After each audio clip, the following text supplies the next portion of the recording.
ओम नमो भगवते वासुदेवाय।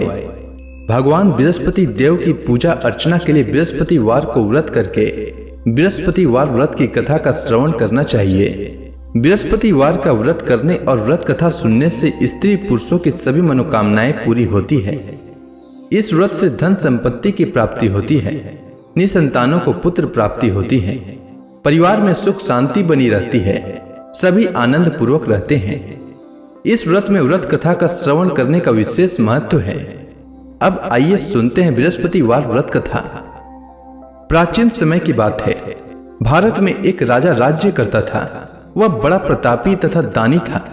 वह नित्य प्रति मंदिर में भगवत दर्शन करने जाता था। वह ब्राह्मण और गुरु की सेवा किया करता था। उसके द्वार से कोई भी याचक निराश होकर नहीं लौटता था। वह प्रत्येक गुरुवार को व्रत रखता एवं पूजन करता था। हर दिन गरीबों की सहायता करता था। परंतु यह सब बातें उसकी रानी को अच्छी नहीं लगती थी। वह न तो व्रत करती और न किसी को एक भी पैसा दान में देती थी। वह राजा से भी ऐसा करने को मना किया करती थी। एक समय की बात है। राजा शिकार खेलने वन को चले गए। घर पर रानी और दासी थी। उस समय गुरु बृहस्पति साधु का रूप धारण कर राजा के दरवाजे पर भिक्षा मांगने आए। साधु ने रानी से भिक्षा मांगी तो वह कहने लगी, हे साधु महाराज, मैं इस दान और पुण्य से तंग आ चुकी हूँ। इस कार्य के लिए तो मेरे पति देव ही बहुत हैं। अब आप ऐसी कृपा करें कि सारा धन नष्ट हो जाए तथा मैं आराम से रह सकूं। साधु रूपी बृहस्पति देव ने कहा, हे देवी, तुम बड़ी विचित्र हो। संतान और धन से कोई दुखी नहीं होता है, इसको सभी चाहते हैं। पापी भी पुत्र और धन की इच्छा करता है। अगर तुम्हारे पास धन अधिक है तो भूखे मनुष्यों को भोजन कराओ, प्याऊ लगाओ, ब्राह्मणों को दान दो, धर्मशालाएं बनवाओ, कुआं, तालाब, बावड़ी, बाग, बगीचे आदि का निर्माण कराओ तथा निर्धनों की कुंवारी कन्याओं का विवाह कराओ, साथ ही यज्ञ आदि करो। इस प्रकार के कर्मों से आपके कुल का और आपका नाम परलोक में सार्थक होगा एवं स्वर्ग की प्राप्ति होगी। परंतु रानी साधु की इन बातों से खुश नहीं हुई। उसने कहा, हे साधु महाराज, मुझे ऐसे धन की आवश्यकता नहीं जिसको मैं अन्य लोगों को दान दूं तथा जिसको रखने और संभालने में ही मेरा सारा समय नष्ट हो जाए। साधु ने कहा, हे देवी, यदि तुम्हारी ऐसी इच्छा है तो जैसा मैं तुम्हें बताता हूं तुम वैसा ही करना। बृहस्पतिवार के दिन घर को गोबर से लिपना, अपने केसों को पीली मिट्टी से धोना, केसों को धोते समय स्नान करना, राजा से कहना वह हजामत करवाए, भोजन में मांस मदिरा खाना, कपड़ा धोबी के यहाँ धुलने देना। इस प्रकार 7 बृहस्पतिवार करने से तुम्हारा धन नष्ट हो जाएगा। यह कहकर साधु महाराज रूपी बृहस्पति देव अंतर ध्यान हो गए। रानी ने साधु के कहने के अनुसार 7 बृहस्पतिवार तक वैसा ही करने का विचार किया। साधु के बताए अनुसार कार्य करते हुए केवल 3 बृहस्पतिवार ही बीते थे कि उसकी समस्त धन संपत्ति नष्ट हो गई। भोजन के लिए दोनों समय परिवार तरसने लगा तथा सांसारिक भोगों से दुखी रहने लगा। तब वह राजा रानी से कहने लगा कि हे रानी, तुम यहाँ पर रहो, मैं दूसरे देश को जाता हूँ, क्योंकि यहाँ पर मुझे सभी मनुष्य जानते हैं, इसलिए मैं यहाँ कोई कार्य नहीं कर सकता। मैं अब परदेश जा रहा हूँ, वहाँ कोई काम धंधा करूंगा, शायद हमारे भाग्य बदल जाए। ऐसा कहकर राजा परदेश चला गया। वह वहां जंगल से लकड़ी काट कर लाता और शहर में बेचता। इस तरह जीवन व्यतीत करने लगा। इधर राजा के बिना रानी और दासियां दुखी रहने लगी। किसी दिन भोजन मिलता और किसी दिन जल पीकर ही रह जाती। एक समय रानी और दासियों को 7 दिन बिना भोजन के व्यतीत करना पड़ा। तो रानी ने अपने दासी से कहा, हे दासी, यहाँ पास के ही नगर में मेरी बहन रहती है। वह बड़ी धनवान है, तू उसके पास जा और वहां से 5 सेर बेझर मांग कर ले आ, जिससे कुछ समय के लिए गुजर हो जाए। दासी रानी की बहन के पास गई। रानी की बहन उस समय पूजा कर रही थी। बृहस्पतिवार का दिन था। दासी ने रानी की बहन से कहा, हे रानी, मुझे आपकी बहन ने भेजा है, मुझे 5 सेर बेझर दे दो। दासी ने यह बात अनेक बार कही, परंतु रानी की बहन ने कोई उत्तर नहीं दिया, क्योंकि वह उस समय बृहस्पतिवार की कथा सुन रही थी। जब दासी को रानी की बहन से कोई उत्तर नहीं मिला तो वह बहुत दुखी हुई। उसे क्रोध भी आया। वह लौटकर रानी से बोली, हे रानी, आपकी बहन बहुत ही धनी स्त्री है, वह छोटे लोगों से बात भी नहीं करती। मैंने उससे कहा तो उसने कोई उत्तर नहीं दिया। मैं वापस चली आई। रानी बोली, हे दासी, इसमें उसका कोई दोष नहीं है। जब बुरे दिन आते हैं तब कोई सहारा नहीं देता। अच्छे बुरे का पता विपत्ति में ही लगता है। जो ईश्वर की इच्छा होगी वही होगा। यह सब हमारे भाग्य का दोष है। उधर रानी की बहन ने सोचा कि मेरी बहन की दासी आई थी, परंतु मैं उससे नहीं बोली। इससे वह बहुत दुखी हुई होगी। अतः कथा सुन और भगवान विष्णु का पूजन समाप्त कर वह अपनी बहन के घर आई और कहने लगी, हे बहन, मैं बृहस्पतिवार का व्रत कर रही थी। तुम्हारी दासी हमारे घर आई थी, परंतु जब तक कथा होती है तब तक हम लोग न उठते हैं और न बोलते हैं, इसलिए मैं नहीं बोली। कहो दासी क्यों आई थी?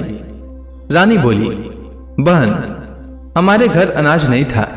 वैसे तुमसे कोई बात छिपी नहीं है, इस कारण मैंने दासी को तुम्हारे पास 5 सिर भेजर लेने के लिए भेजा था। रानी की बहन बोली, बहन देखो, बृहस्पति भगवान सबकी मनोकामना पूर्ण करते हैं। देखो, शायद तुम्हारे घर में अनाज रखा हो। यह सुनकर दासी घर के अंदर गई तो वहां उसे एक घड़ा बेझर का भरा मिल गया। उसे बड़ी हैरानी हुई क्योंकि उसने एक एक बर्तन देख लिया था। उसने बाहर आकर रानी को बताया। दासी अपनी रानी से कहने लगी, हे रानी, देखो, वैसे हमको जब अन्न नहीं मिलता तो हम रोज ही व्रत करते हैं। अगर इनसे व्रत की विधि और कथा पूछ ली जाए तो उसे हम भी किया करेंगे। दासी के कहने पर रानी ने अपनी बहन से बृहस्पतिवार व्रत के बारे में पूछा। उसकी बहन ने बताया, हे रानी बहन, बृहस्पतिवार को सूर्योदय से पूर्व उठकर स्नान करके बृहस्पतिवार का व्रत करना चाहिए, लेकिन उस दिन सिर नहीं धोना चाहिए। बृहस्पतिवार के व्रत में चने की दाल और मुनक्का से विष्णु भगवान का केले के वृक्ष की जड़ में पूजन करें तथा दीपक जलाएं। उस दिन एक ही समय भोजन करें। भोजन पीले खाद्य पदार्थ का करें तथा कथा सुने। इस प्रकार करने से गुरु भगवान प्रसन्न होते हैं, अन्न पुत्र धन देते हैं, मनोकामना पूर्ण करते हैं। व्रत और पूजन की विधि बताकर रानी की बहन अपने घर लौट गई। रानी और दासी दोनों ने निश्चय किया कि बृहस्पति देव भगवान का पूजन जरूर करेंगे। 7 दिन बाद जब बृहस्पतिवार आया तो उन्होंने व्रत रखा। घुड़साल में जाकर चना और गुड़ बीन लाई तथा उसी दाल से केले की जड़ तथा विष्णु भगवान का पूजन किया। अब भोजन पीला कहां से आए? दोनों बड़ी दुखी हुई, परंतु उन्होंने व्रत किया था, इस कारण बृहस्पति देव भगवान प्रसन्न थे। एक साधारण व्यक्ति के रूप में वे 2 थालों में सुंदर पीला भोजन लेकर आए और दासी को देकर बोले, हे दासी, यह भोजन तुम्हारे और रानी के लिए है, तुम दोनों करना। दासी भोजन पाकर बड़ी प्रसन्न हुई और रानी से बोली, रानी जी, भोजन कर लो। रानी को भोजन आने के बारे में कुछ पता नहीं था, इसलिए वह दासी से बोली, जा तू ही भोजन कर, क्योंकि तू हमारी व्यर्थ में हंसी उड़ाती है। दासी बोली, एक व्यक्ति भोजन दे गया है। रानी कहने लगी, वह भोजन तेरे लिए दे गया है, तू ही भोजन कर। दासी ने कहा, वह व्यक्ति हम दोनों के लिए 2 थालों में भोजन दे गया है, इसलिए मैं और आप दोनों ही साथ साथ भोजन करेंगी। दोनों ने गुरु भगवान को नमस्कार कर भोजन प्रारंभ किया। उसके बाद से वे प्रत्येक बृहस्पतिवार को गुरु भगवान का व्रत और पूजन करने लगी। बृहस्पति भगवान की कृपा से उनके पास धन हो गया, परंतु रानी फिर से पहले की ही तरह आलस्य करने लगी। तब दासी बोली, देखो रानी, तुम पहले भी इस प्रकार आलस्य करती थी। तुम्हें धन के रखने में कष्ट होता था, इस कारण सभी धन नष्ट हो गया। अब गुरु भगवान की कृपा से धन मिला है तो फिर तुम्हें आलस्य होता है। बड़ी मुसीबतों के बाद हमने यह धन पाया है, इसलिए हमें दान पुण्य करना चाहिए। तुम भूखे मनुष्यों को भोजन कराओ, प्याऊ लगवाओ, ब्राह्मणों को दान दो, कुआं तालाब बावड़ी आदि का निर्माण कराओ, मंदिर पाठशाला बनवाकर दान दो, कुंवारी कन्याओं का विवाह करवाओ। धन को शुभ कार्यों में खर्च करो, जिससे तुम्हारे कुल का यश बढ़े तथा स्वर्ग प्राप्त हो और पितृ प्रसन्न हो। दासी की बात मानकर रानी ने इसी प्रकार के कर्म करने प्रारंभ किए, जिससे उनका काफी यश फैलने लगा। एक दिन रानी और दासी आपस में विचार करने लगी कि न जाने राजा किस दशा में होंगे, उनकी कोई खोज खबर नहीं है। गुरु भगवान से उन्होंने प्रार्थना की और भगवान ने रात्रि में राजा को स्वप्न में कहा, हे राजा, उठ, तेरी रानी तुझको याद करती है, अब अपने देश को लौट जा। राजा प्रातः काल उठकर जंगल से लकड़ियां काट कर लाने के लिए जंगल की ओर चल पड़ा।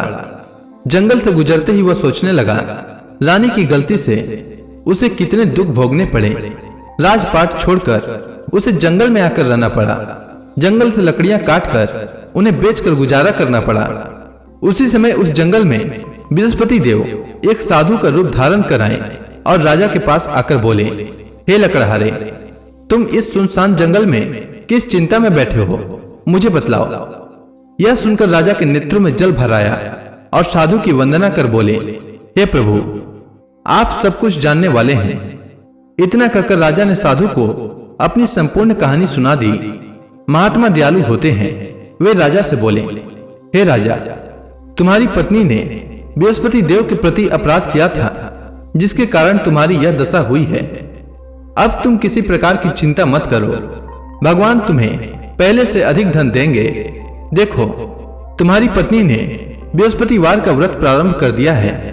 अब तुम भी बृहस्पतिवार का व्रत करके चने की दाल व गुड़ जल के लोटे में डालकर केले का पूजन करो, फिर कथा सुनो। भगवान तुम्हारी सब मनोकामनाओं को पूर्ण करेंगे। साधु को प्रसन्न देखकर राजा बोला, हे प्रभु, मुझे लकड़ी बेचकर इतना पैसा भी नहीं बचता जिससे भोजन करने के उपरांत कुछ बचा सकूं। मैंने रात्रि में अपनी रानी को व्याकुल देखा है। मेरे पास कोई साधन नहीं जिससे समाचार जान सकूं। फिर मैं बृहस्पति देव की क्या कहानी सुनूं? मुझको तो कुछ भी मालूम नहीं है। साधु ने कहा, हे राजा, तुम किसी बात की चिंता मत करो। बृहस्पतिवार के दिन तुम रोजाना की तरह लकड़ियां लेकर शहर में जाओ। तुम्हें रोज से दुगना धन प्राप्त होगा, जिससे तुम भली भांति भोजन कर लोगे तथा बृहस्पति देव की पूजा का सामान भी आ जाएगा। बृहस्पति देव की कथा इस प्रकार है, सुनो। प्राचीन काल में एक बहुत ही निर्धन ब्राह्मण था। उसकी कोई संतान नहीं थी। वह नित्य पूजा पाठ करता, परंतु उसकी स्त्री बहुत मलिनता के साथ रहती थी। वह स्नान न करती और न किसी देवता का पूजन करती। प्रातःकाल उठते ही सर्वप्रथम भोजन करती, बाद में कोई अन्य कार्य करती। ब्राह्मण देवता बहुत दुखी रहते थे। पत्नी को बहुत समझाते, किंतु उसका कोई परिणाम न निकलता। भगवान की कृपा से ब्राह्मण की स्त्री को कन्या उत्पन्न हुई। वह कन्या अपने पिता के घर में बड़ी होने लगी। वह बालिका प्रातः स्नान करके भगवान विष्णु का जप करती। वह बचपन से ही बृहस्पतिवार का व्रत भी करने लगी। पूजा पाठ समाप्त कर विद्यालय जाती तो अपनी मुट्ठी में जौ भर कर ले जाती और पाठशाला जाने के मार्ग में डालती जाती। वही जौ स्वर्ण के हो जाते तो लौटते समय उनको बीनकर घर ले आती। एक दिन वह बालिका सूप में उन सोने के जौ को फटक कर साफ कर रही थी। तभी उसकी मां ने देख लिया और कहा, हे बेटी, सोने के जौ को फटकने के लिए सोने का सूप होना चाहिए। दूसरे दिन गुरुवार था। इस कन्या ने व्रत रखा और बृहस्पति देव से प्रार्थना करके कहा, हे प्रभु, यदि मैंने सच्चे मन से आपकी पूजा की हो तो मुझे सोने का सूप दे दो। बृहस्पति देव ने उसकी प्रार्थना स्वीकार कर ली। रोजाना की तरह वह बालिका जौ फैलाती हुई स्कूल चली गई। स्कूल से लौटकर जब वह जौ बीन रही थी तो बृहस्पति देव की कृपा से उसे सोने का सूप मिला। उसे वह घर ले आई और उससे जौ साफ करने लगी, परंतु उसकी मां का वही ढंग रहा। एक दिन की बात है, वह कन्या सोने के सूप में जौ साफ कर रही थी। उस समय उस नगर का राजकुमार वहां से होकर निकला। इस कन्या के रूप और सोने के सूप में जौ को साफ करते देखकर वह उस कन्या पर मोहित हो गया।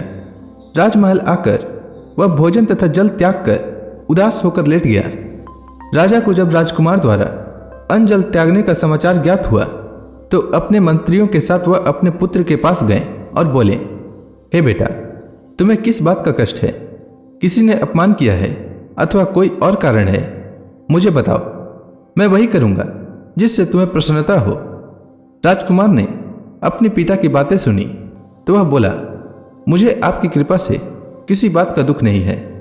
किसी ने मेरा अपमान नहीं किया है, परंतु मैं उस लड़की के साथ विवाह करना चाहता हूं जो सोने के सूप में जौ साफ कर रही थी।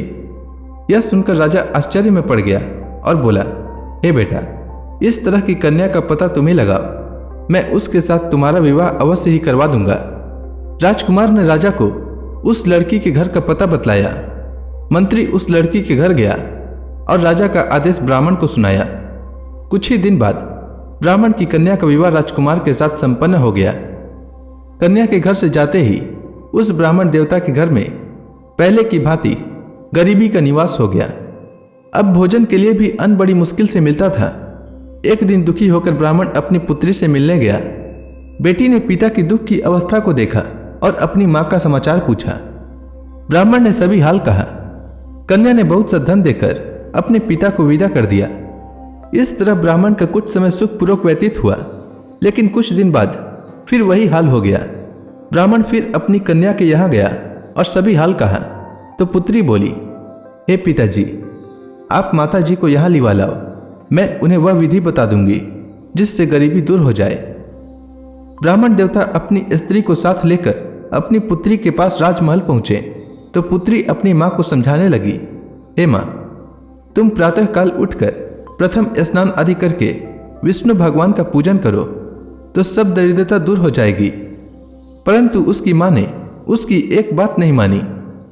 वह प्रातःकाल उठकर अपनी पुत्री का बचा जूठन खा लेती थी। एक दिन उसकी पुत्री को बहुत गुस्सा आया।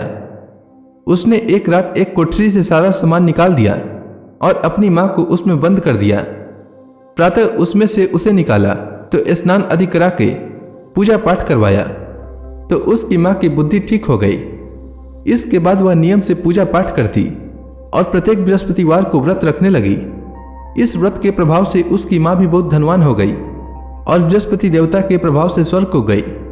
वह ब्राह्मण भी सुखपूर्वक इस लोक का सुख भोग कर स्वर्ग को प्राप्त हुआ। इस तरह कहानी कहकर साधु देवता वहां से लोप हो गए। धीरे धीरे समय व्यतीत होने पर फिर बृहस्पतिवार का दिन आया। राजा जंगल से लकड़ी काटकर किसी शहर में बेचने गया। उसे उस दिन और दिनों से अधिक धन मिला। राजा ने चना गुड़ आदि लाकर बृहस्पतिवार का व्रत किया। उस दिन से उसके सभी क्लेश दूर हो गए। परंतु जब अगला गुरुवार का दिन आया तो वह बृहस्पतिवार का व्रत करना भूल गया। इस कारण बृहस्पति भगवान नाराज हो गए। उस दिन उस नगर के राजा ने विशाल यज्ञ का आयोजन किया तथा अपने समस्त राज्य में घोषणा करवा दी कि कोई भी मनुष्य अपने घर में भोजन न बनाए तथा आग भी न जलाए। समस्त लोग मेरे यहाँ भोजन करने आवे। इस आज्ञा को जो न मानेगा उसको फांसी की सजा दी जाएगी। राजा की आज्ञानुसार राज्य के सभी वासी राजा के भोज में सम्मिलित हुए, लेकिन लकड़हारा कुछ देर से पहुंचा, इसलिए राजा उसको अपने साथ महल में ले गए। जब राजा लकड़हारे को भोजन करा रहे थे तो रानी की दृष्टि उस खुटी पर पड़ी जिस पर उसका हार लटका हुआ था। उसे हार खुटी पर लटका दिखाई नहीं दिया। रानी को निश्चय हो गया कि मेरा हार इसी लकड़हारे ने चुरा लिया है। उसी समय सैनिक बुलवाकर उसको जेल में डलवा दिया। जब लकड़हारा जेल खाने में गया तो बहुत दुखी होकर विचार करने लगा कि न जाने कौन से पूर्व जन्म के कर्म से मुझे यह दुख प्राप्त हुआ है, और उसी साधु को याद करने लगा जो जंगल में मिला था। तत्काल बृहस्पति देव साधु के रूप में प्रकट हो गए और उसकी दशा को देखकर कहने लगे, अरे मूर्ख, तूने बृहस्पति देवता की कथा नहीं कही, इसी कारण तुझे दुख प्राप्त हुआ है। अब चिंता मत कर। बृहस्पतिवार के दिन जेल खाने के दरवाजे पर 4 पैसे पड़े मिलेंगे। उनसे तू बृहस्पति देव की पूजा करना तो तेरे सभी कष्ट दूर हो जाएंगे। अगले बृहस्पतिवार उसे जेल के द्वार पर 4 पैसे मिले। राजा ने पूजा का सामान मंगवाकर कथा कही और प्रसाद बांटा। उसी रात्रि को बृहस्पति देव ने उस नगर के राजा को स्वप्न में कहा, हे राजा, तूने जिस आदमी को जेल खाने में बंद कर दिया है वह निर्दोष है, वह राजा है, उसे छोड़ देना। रानी का हार उसी खुटी पर लटका हुआ है। अगर तू ऐसा नहीं करेगा तो मैं तेरे राज्य को नष्ट कर दूंगा।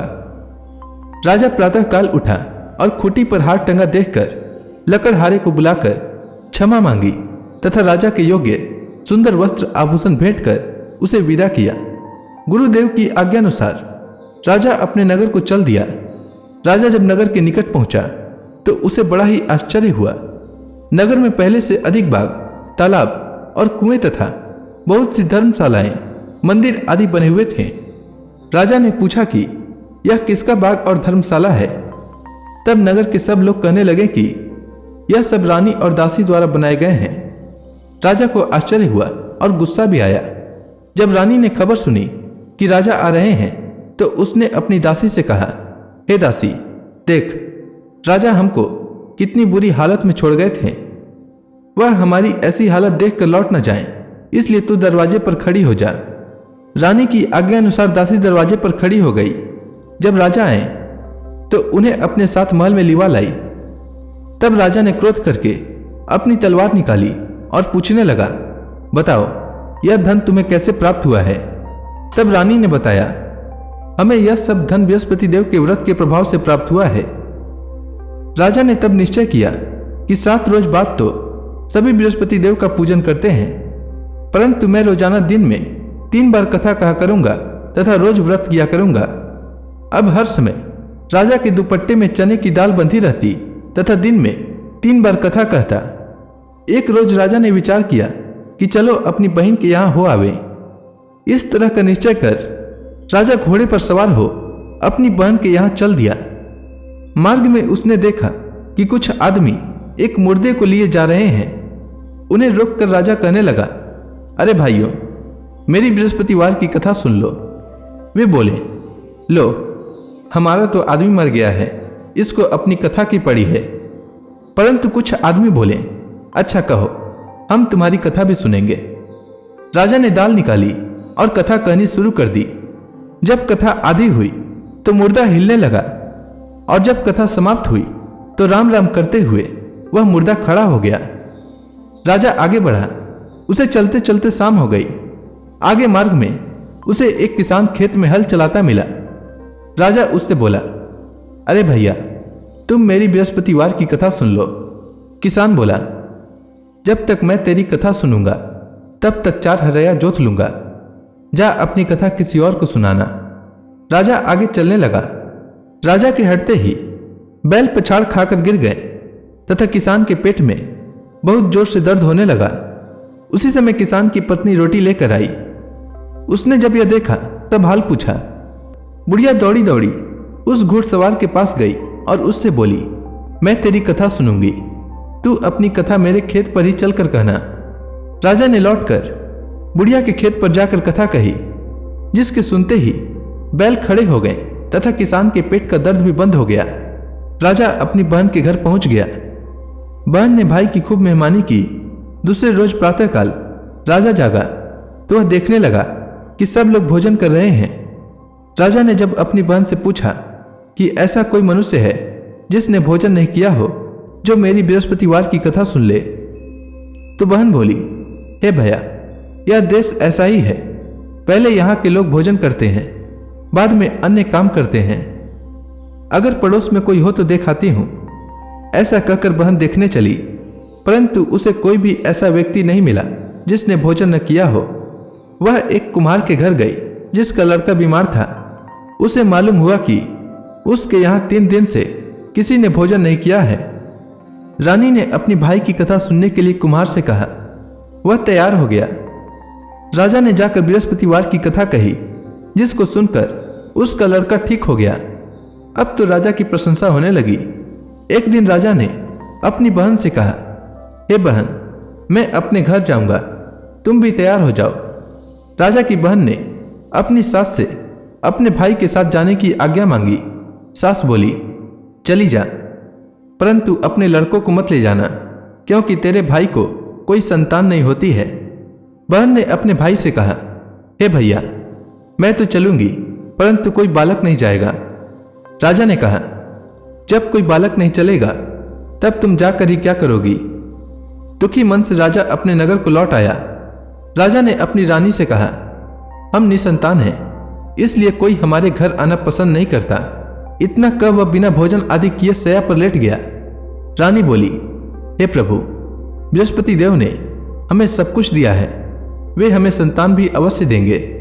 उसी रात बृहस्पति देव ने राजा को स्वप्न में कहा, हे राजा, उठ, सभी सोच त्याग दे, तेरी रानी गर्भवती है। राजा को यह जानकर बड़ी खुशी हुई। 9वें महीने रानी के गर्भ से एक सुंदर पुत्र पैदा हुआ। जब राजा की बहन ने यह शुभ समाचार सुना तो वह बहुत खुश हुई तथा बधाई लेकर अपने भाई के यहाँ आई। तभी रानी ने कहा, घोड़ा चढ़कर नहीं आई, गधा चढ़ी आई। रानी की बहन बोली, भाई मैं इस प्रकार न कहती तो तुम्हें औलाद कैसे मिलती। बृहस्पति देव ऐसे ही हैं, जिसके मन में जो कामनाएं रहती है सभी को पूर्ण करते हैं। जो सद्भावना पूर्वक बृहस्पतिवार का व्रत करता है एवं यह कथा पढ़ता है अथवा सुनता है और दूसरों को सुनाता है, बृहस्पति देव उसकी सभी मनोकामना पूर्ण करते हैं। बृहस्पति देव उनकी सदैव रक्षा करते हैं। जो संसार में सद्भावना व सच्चे हृदय से बृहस्पति देव का पूजन करते हैं, उनकी सभी मनोकामनाएं उसी प्रकार पूर्ण होती है जैसे रानी और राजा ने बृहस्पति देव की कथा का गुणगान किया। उनकी सभी इच्छाएं बृहस्पति देव ने पूर्ण की। मनुष्य को हृदय से उनका मनन करते हुए जयकारा करना चाहिए। तो प्रेम से बोलिए, बृहस्पति देव की जय, विष्णु भगवान की जय, समस्त देवी देवताओं की जय।